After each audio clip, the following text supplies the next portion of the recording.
Bagus. Itu sering dijadikan oleh kelompok tertentu untuk mentasykik umat. Ini pertanyaan bagus, Pak. Mungkin itu juga yang bikin Bapak galau selama ini ya. Sebelum Imam Asy'ari, apa akidah umat? Apakah Rasul ikut Asy'ari? Ya nggak mungkin, Asy'ari baru hidup abad ketiga Hijriah. Kata kawan, ente mazhab Syafi'i, tapi kok akidahnya Asy'ari? Coba, Syafi'i ikut Asy'ari enggak? Saya sudah sering mengatakan pertanyaan begini, pertanyaan yang bisa menjebak dirinya sendiri. Syubhat itu masuk ke pikiran kita, Pak. Dulu saya begitu. Sampai 2006 saya belum yakin Asy'ari sebagai imam ahli sunnah. Bayangkan, sampai tahun 2006. Jangan sampai Bapak tahun sekarang masih belum yakin juga Asy'ari sebagai imam ahlus sunnah. Cukup saya yang terakhir begitu, Pak. Imam Asy'ari itu menulis dalam muqaddimah kitab Al-Ibanah, akidahku ini adalah akidah yang aku riwayatkan dari murid-murid Imam Ahmad. Akidah ini akidah Imam Ahmad bin Hanbal. Ahmad bin Hanbal mengambil akidahnya dari Syafi'i, Imam Syafi'i dari Malik, Malik dari Nafi', Nafi' dari Ibnu Umar, Ibnu Umar dari Rasulullah sallallahu alaihi wasallam. Sebelum Imam Bukhari, orang pakai hadis apa? Imam Bukhari, tahu Imam Bukhari? Lahir akhir abad kedua, wafat pertengahan abad ketiga. Sebelum Imam Bukhari, ikut sunnah lewat siapa? Lewat Imam Syafi'i. Imam sunnahnya Imam Syafi'i. Coba lihat gelarnya Imam Syafi'i, Imamus Sunnah. Keberhasilan seorang guru jika muridnya lebih populer darinya, lebih terkenal dalam hadis darinya.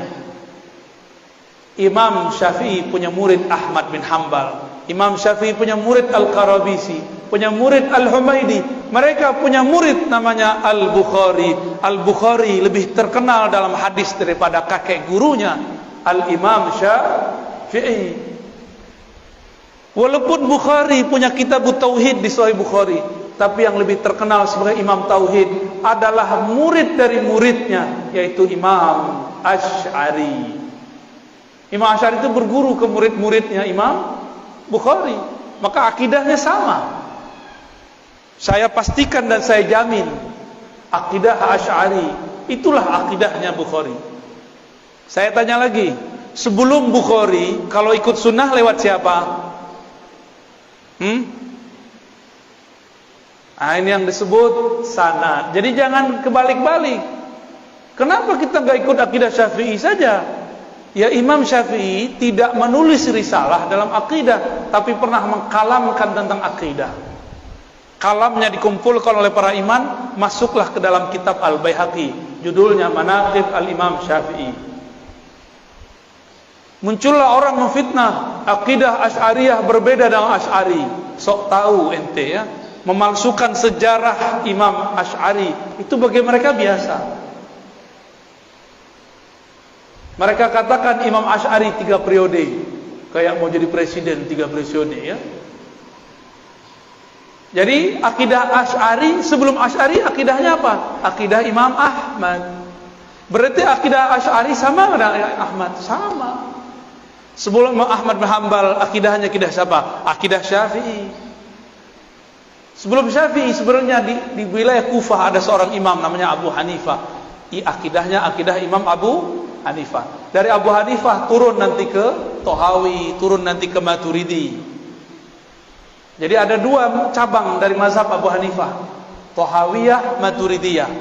Cuma mereka tidak tinggal di ibu kota umat Islam, yaitu Baghdad. Makanya akidah mereka tidak sepopuler Imam Asy'ari.